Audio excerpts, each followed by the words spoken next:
Let's talk about zone 2 training. Let's define what we mean by zone 2, because we could substitute this here by long distance, low intensity, base endurance training, aerobic exercise training, okay? The point we're going to make applies for all of those, but most people might call this zone 2 training.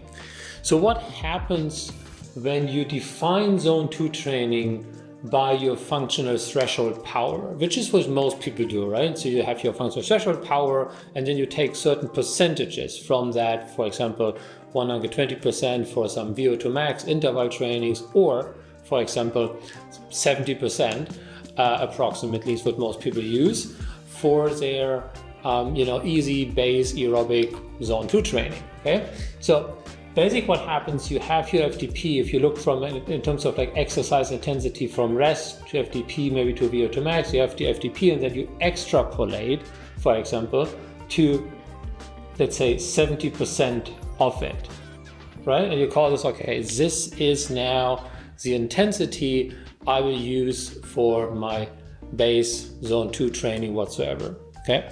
And of course, that's one way to do it. But what are the possible pitfalls and problems that you might run into when you do that?